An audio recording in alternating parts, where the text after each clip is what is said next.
Ever wonder what it really takes to build a business and a life that feels like yours? Welcome to That Big CEO Energy. I'm Callie, entrepreneur, operations whiz, and your go-to for the real, raw, and unfiltered side of business and life. Because let's be honest, entrepreneurship isn't just about strategy and success. It's about figuring out who you are in the messy middle, trying new things, just because you can, and creating a life that actually fits you. From solo deep dives to candid convos with powerhouse business owners, we're talking all about the highs and the lows and the why did no one warn me about this moments that come while chasing big dreams. So let's get uncomfortable, embrace the chaos, and make it happen.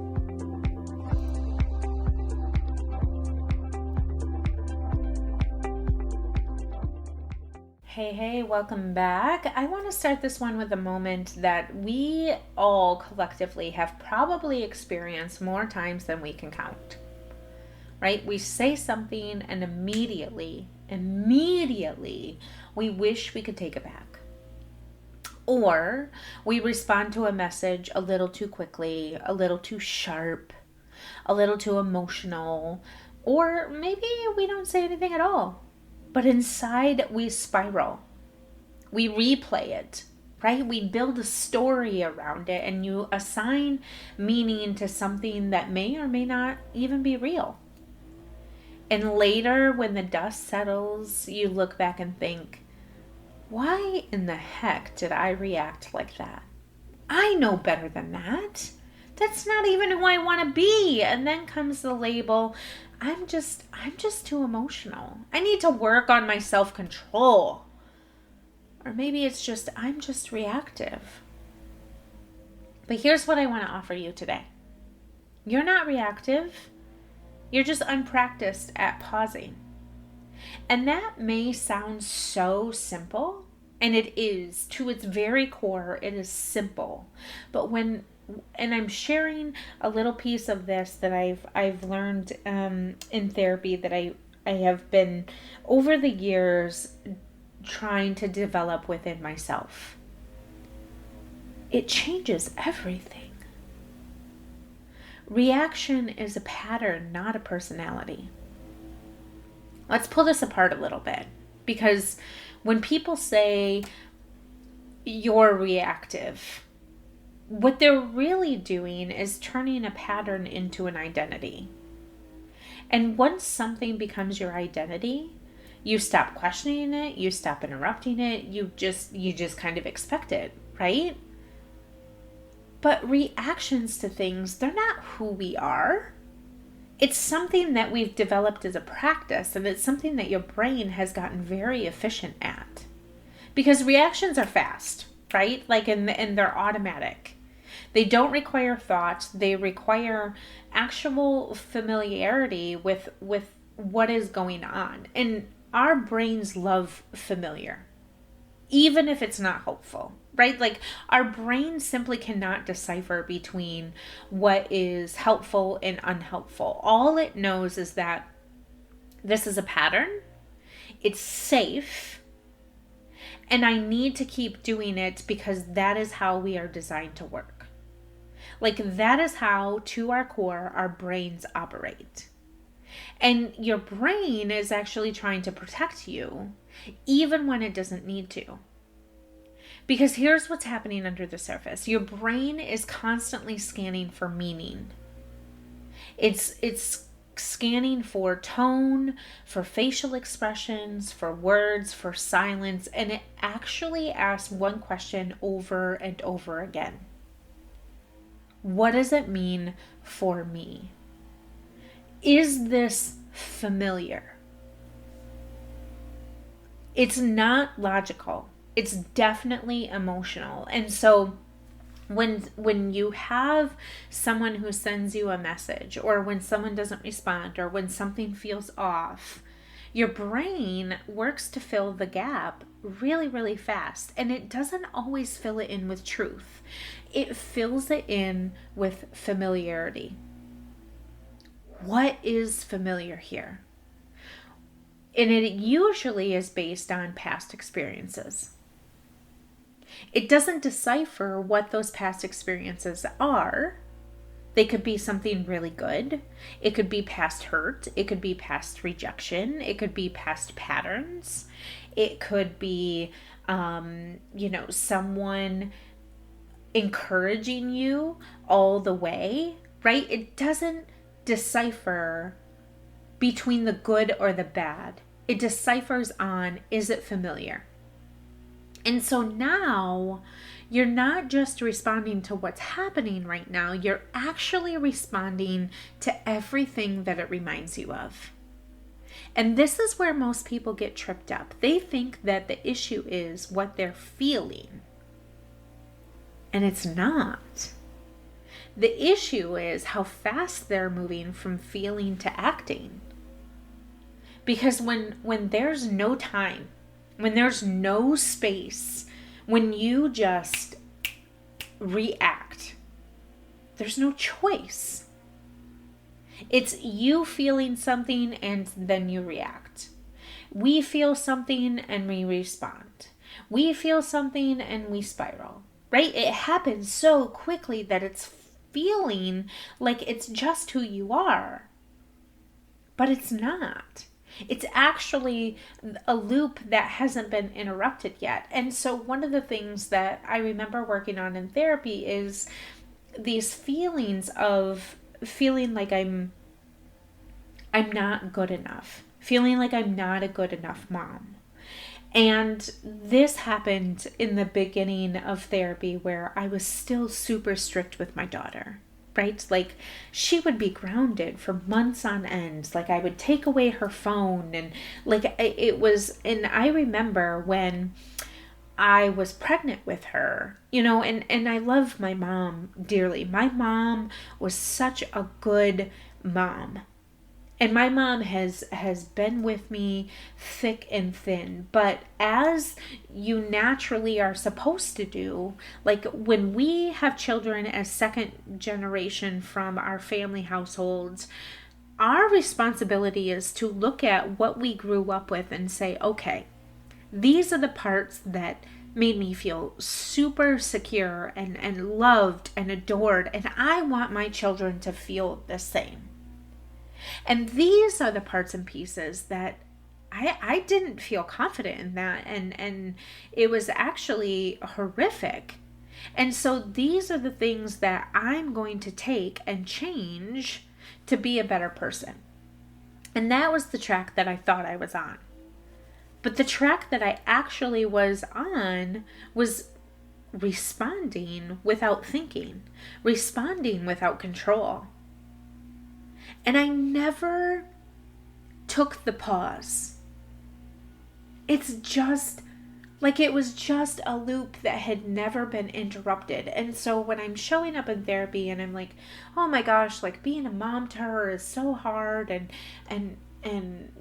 all of the feelings, right? The feelings that were coming with this. And I began to spiral, and out of me feeling like I was an inadequate mom, I responded with the direct behavior that would showcase that. And it happened so quickly that all of a sudden we had gotten to this place where I had lost confidence with my daughter. She had lost confidence in me. We weren't close at all because I never took a pause.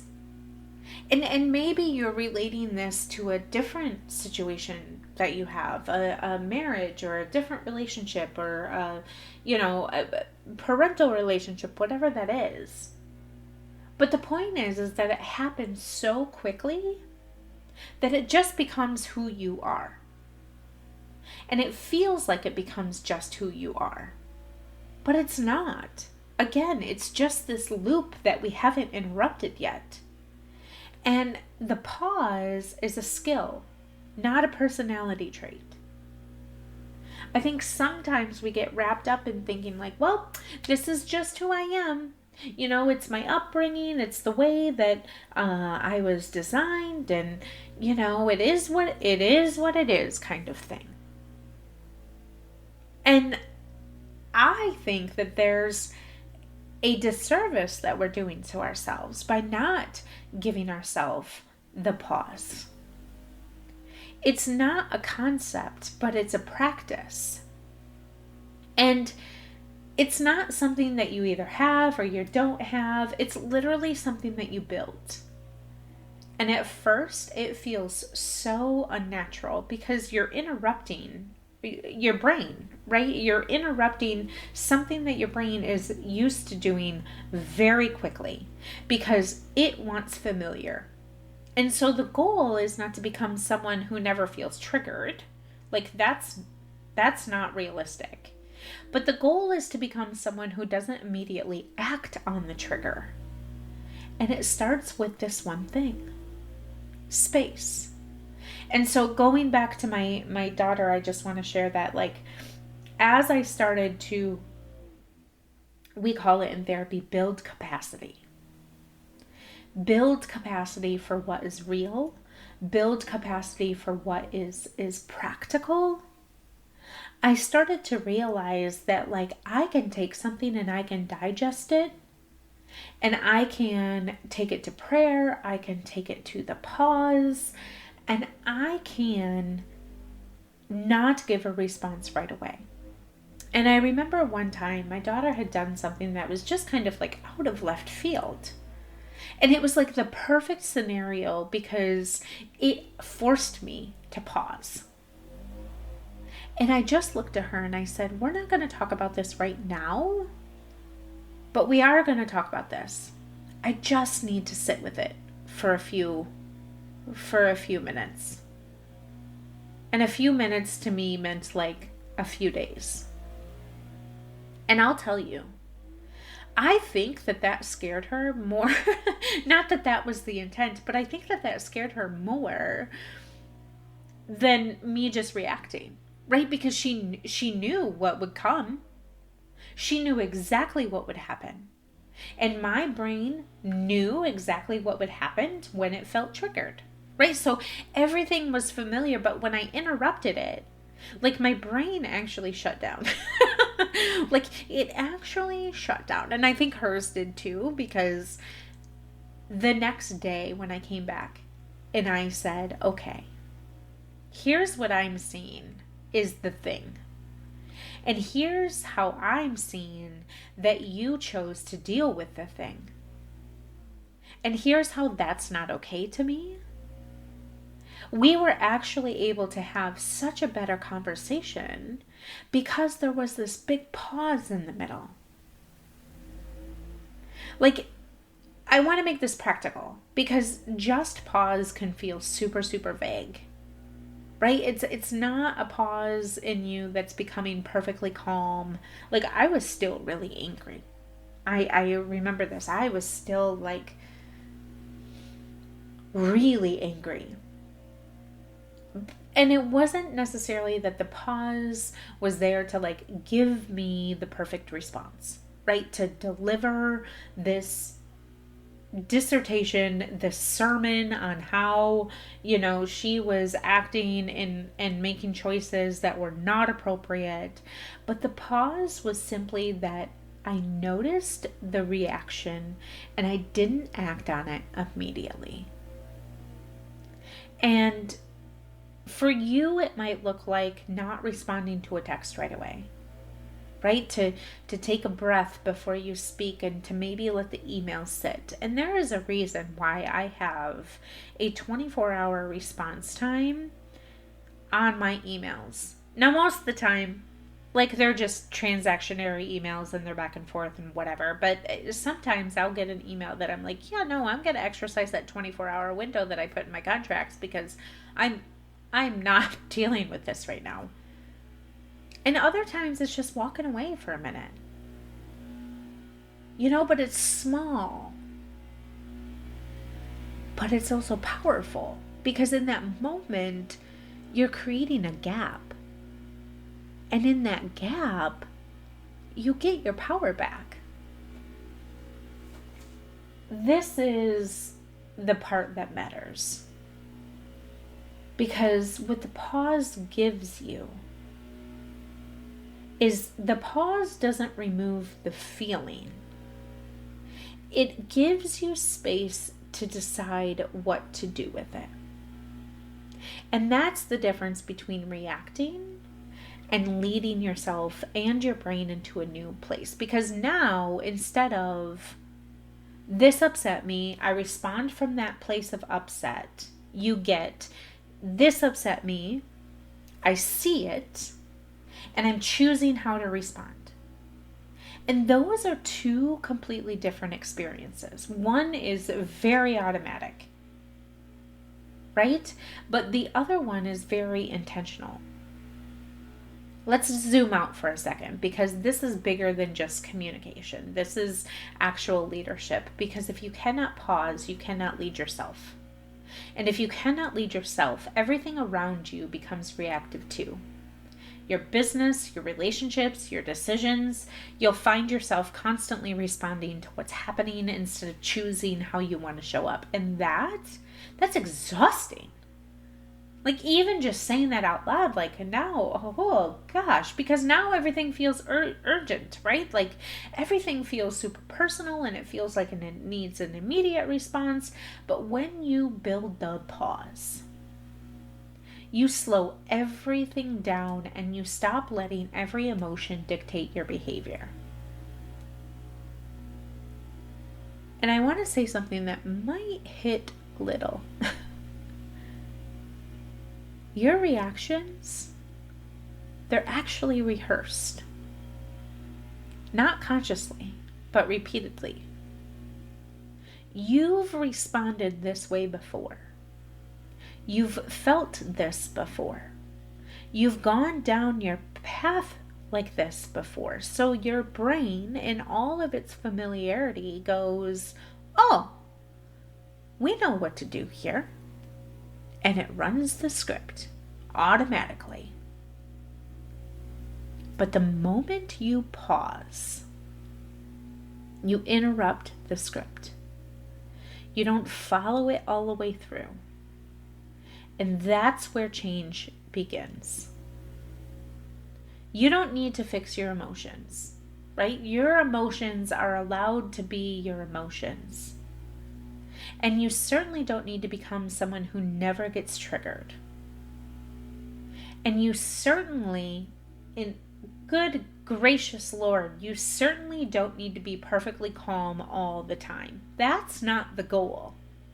The goal is actually to stop letting every emotion turn into an action.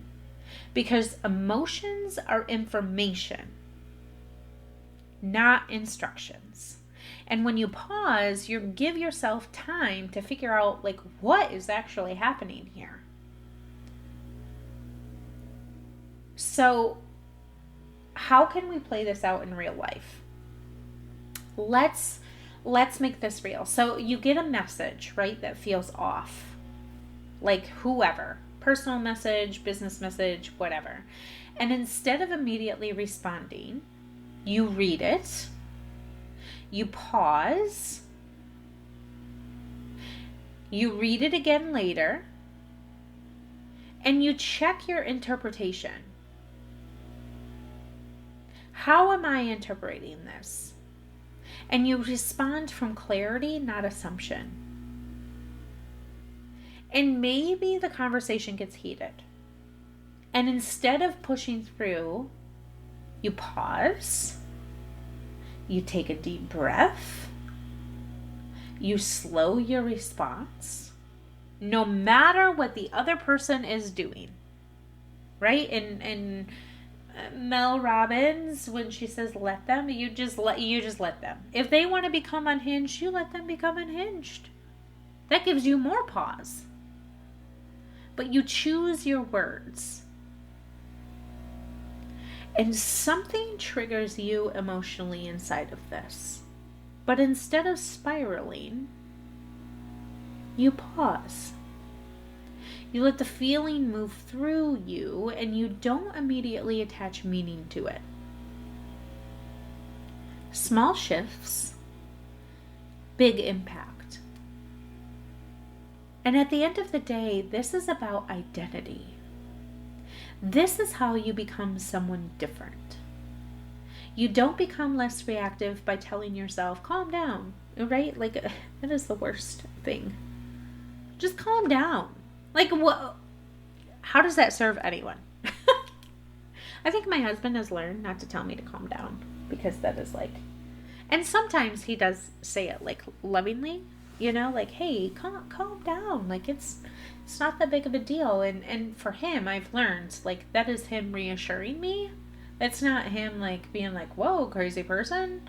For him, that's like, hey, take a breath.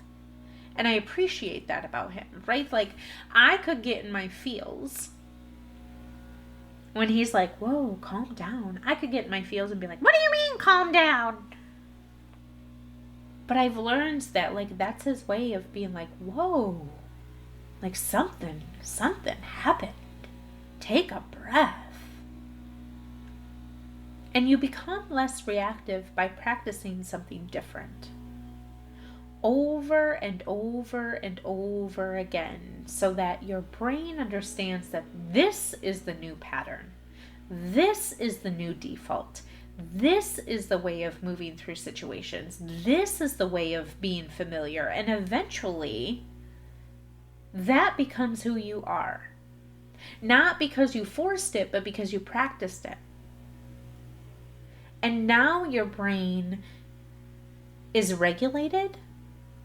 It feels like in all of my familiarity, I can show up this way as an expectation. And it lowers cortisol levels, you guys. So here's what I want you to take from this. The next time that you feel the urge to react, don't try to fix the feeling. Don't try to have the perfect response. Just pause. Even for a few seconds. Even if it feels awkward. Even if it feels unnatural. Because that pause is where your power is. Not in controlling everything. Not in never feeling triggered. But in choosing what happens next. I'll see you in the next episode. Hey friend, thanks for hanging out with me today. If something in this episode clicked for you, I want you to shoot me a DM over on Instagram. The link is in the show notes. Let's chat about how you're making the messy middle work for you. If you loved what you heard, would you mind sharing this episode with a friend who needs to hear it too? And drop a quick review if you don't mind. It helps get the word out, and I appreciate it more than you know. Catch you in the next one.